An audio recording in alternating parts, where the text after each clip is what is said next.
దాస్ నగర్ వద్ద నూతనంగా నిర్మించిన మాక్లూర్ పోలీస్ స్టేషన్ను రాష్ట్ర police boss DGP Shivadhar Reddy ప్రారంభించారు.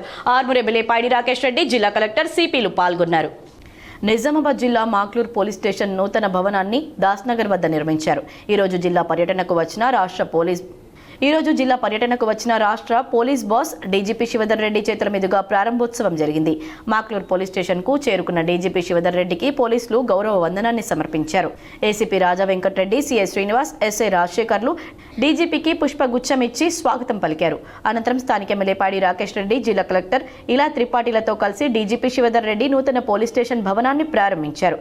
ఐజీ చంద్రశేఖర్ రెడ్డి, సిపి సాయి చైతన్యలు కలిసి పోలీస్ స్టేషన్లోని ఏర్పాటు చేసిన వసతుల గురించి డీజీపీకి వివరించారు. ప్రజలకు ఎలాంటి ఇబ్బందులు కలగకుండా పోలీస్ స్టేషన్ కు వచ్చిన ఫిర్యాదుదారులతో మర్యాదగా ప్రవర్తించి వారి సమస్యను వెంటనే పరిష్కరించాలని డీజీపీ పోలీసు అధికారులకు సూచించారు. ఇంకా ఈ సమావేశంలో కాంగ్రెస్ పార్టీ జిల్లా అధ్యక్షులు నాగేష్ రెడ్డి, వీఆర్ఈసీ చైర్మన్ నరేందర్ రెడ్డి తదితరులు పాల్గొన్నారు.